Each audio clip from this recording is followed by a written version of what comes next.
Muy buenas noches, tengan todos ustedes, sean bienvenidos a una edición más de su programa CIA en Contexto, con el tema del sistema internacional en la era de Trump.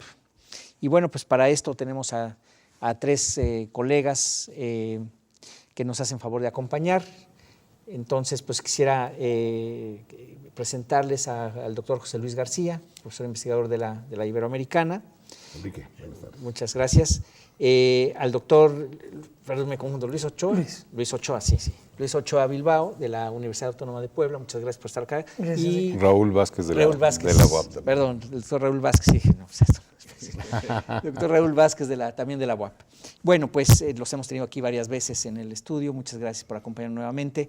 Como decíamos antes de empezar el programa, las cosas cambian todos los días con este señor y con el señor Trump, pero de cualquier manera sí se perciben algunos reacomodos a nivel internacional. Ustedes que son especialistas en el área de cómo son los poderes, cómo son los países, me gustaría, a veces nos quedamos con lo que pasa en México, solamente lo que le atañe a México, a veces ni siquiera lo que está pasando afuera, sino solo lo que está pasando en México, y dejamos de lado lo que está o puede suceder en el resto del mundo. Y digamos, quizás pudiéramos empezar, ¿qué significa la posibilidad de que Donald Trump sea exitoso en los próximos años? Sería un primer escenario. ¿Y qué implicaría eso para el orden mundial?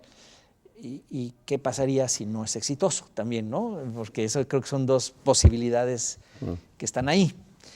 ¿Les parece que empecemos así? O sea, sí, suponiendo que Donald Trump es exitoso, sigue con su camino y no lo logran parar la otra mitad, un poco más de la otra mitad de la población en Estados Unidos.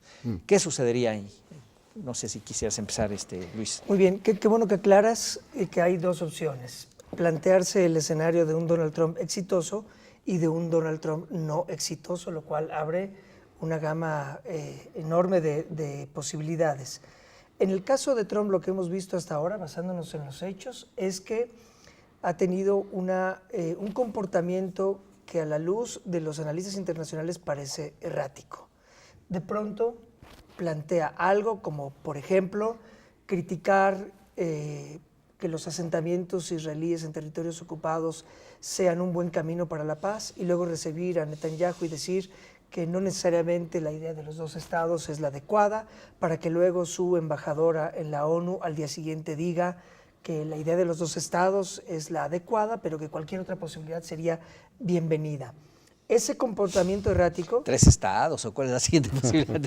¿La de un estado? No, yo sé, pero... Con la idea de que los palestinos ocuparan un lugar como secundario. No, sí. Ay, pero claro, o sea, tu pregunta es, ¿qué se le va a ocurrir el día de mañana? Entonces vemos un comportamiento errático que está generando incertidumbre.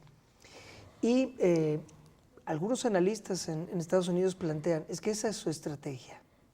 Su estrategia es generar incertidumbre, porque está adoptando un estilo, parafraseando a Daniel Cosío Villegas, muy personal de gobernar. Y en ese estilo muy personal de gobernar ha hecho dos cosas. Por un lado, convertir en públicos los asuntos de la política exterior. ¿A qué me refiero? A que es público que en una llamada telefónica con el primer ministro de Australia hubo una especie de confrontación. Es público lo que le dice a Theresa May, es público lo que trata de negociar o trata de plantear con México. Entonces, ese número de votantes que lo apoyaron están percibiendo que él está hablando con transparencia. Él quiere hacer públicas sus posturas en política exterior porque una de sus críticas es que la política exterior estadounidense había sido hipócrita. Decía una cosa y actuaba de otra forma. Y lo que los analistas también están observando es que al ser impredecible le está creando condiciones de incertidumbre al mundo, porque el actor predecible después de la caída del muro de Berlín había sido Estados Unidos, con una política muy institucional.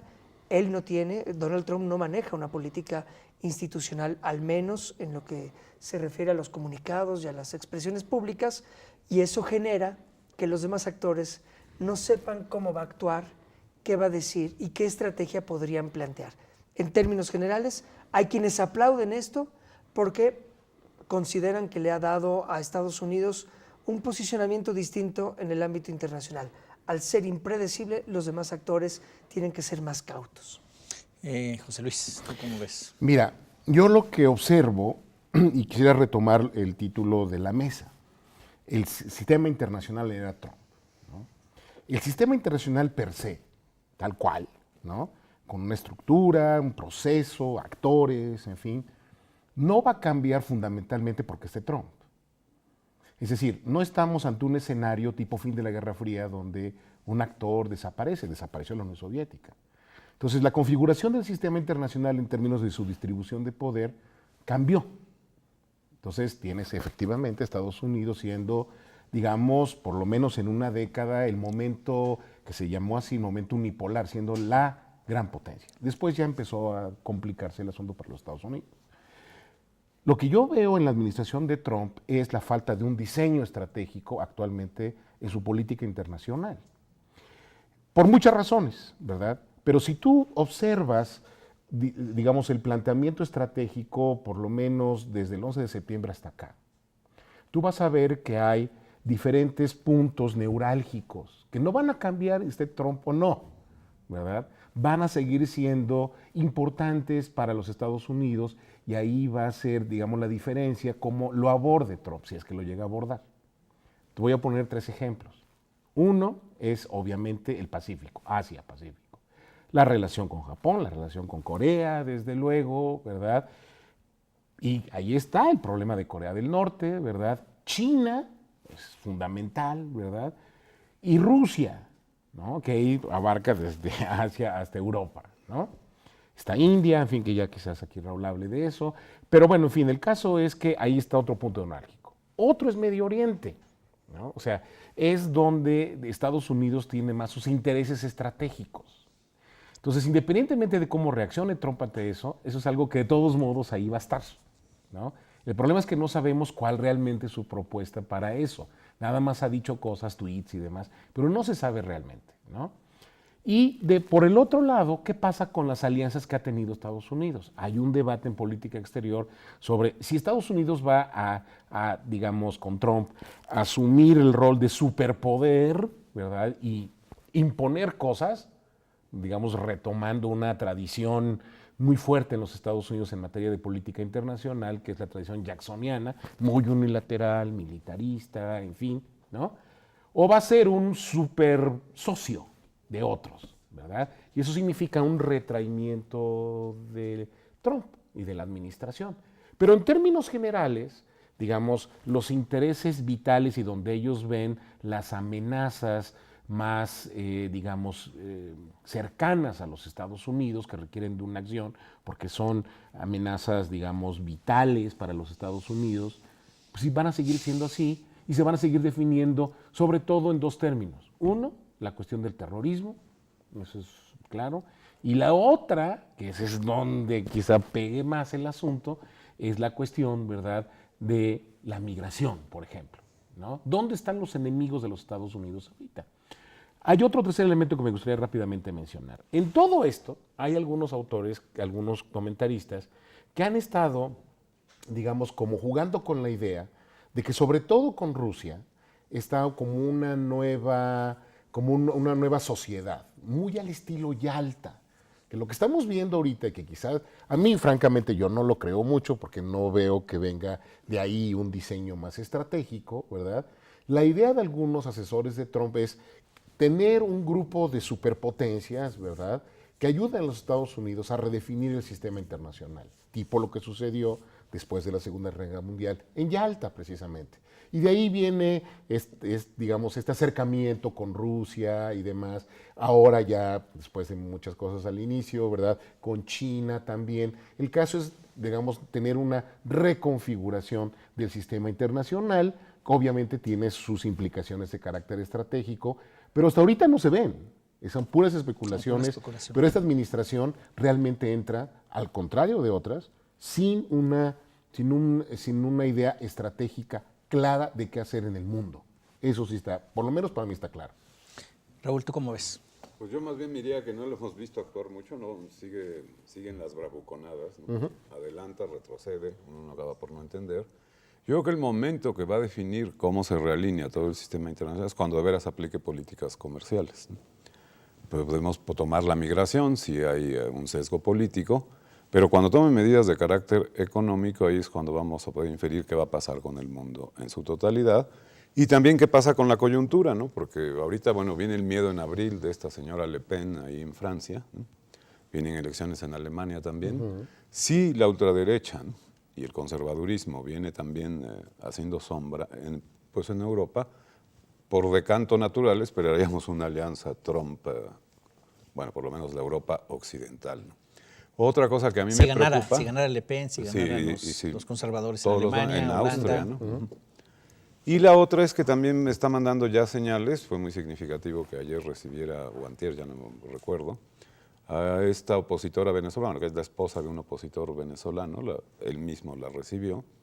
Yo creo que también tiene el riesgo de lo que se llama la marea rosa en toda la América Latina, porque entre más medidas económicas no se apliquen, más se le va a dar posibilidad a la izquierda de ganar, ¿no? Y esto yo creo que ya mandó un mensaje a Venezuela que, dicho sea de paso, ha de envidiar Maduro, porque si por él fuera ya hubiera bloqueado la señal de CNN también, ¿no? Y a de decir, otros. mira, aquel sí lo puede hacer y yo no, ¿no? Sí. Pero yo creo que ya en Venezuela se prendió el foco rojo y lo va a escoger como ejemplo para el resto de la América Latina, ¿no? Lo que haga la administración Trump en Venezuela va a ser un llamado de atención a muchas administraciones a nivel continental. Entonces yo diría que sí tenemos... yo no sé hasta dónde va a actuar en esto de la política comercial, independientemente del Telecán, sino realmente su política comercial mundial, ¿no? Y esto realmente mueva a las piezas, ¿no?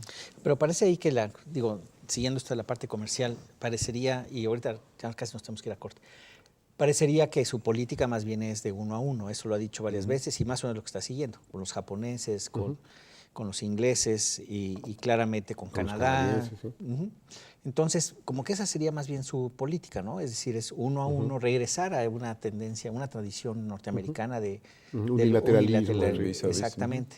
Entonces, esa parte no me parece que tenga tanta, digamos, me parece que va a ir por ahí, pero en la parte política, lo que dices tú, lo que pase con Venezuela, que ya empezamos a ver algo, eso se podría repetir. Y bueno, lo que está pasando con México en términos de migración y todo ese tipo de cosas también, ¿no? ¿Cómo en esto el papel se pasó muy rápido el papel de China? Tú decías las tres cosas que estaban pasando. Da la impresión que sí, si bien con China parecía como que se iban a pelear, luego no, pues mejor siempre no. Pero de ahí a ser amigos no estoy tan seguro.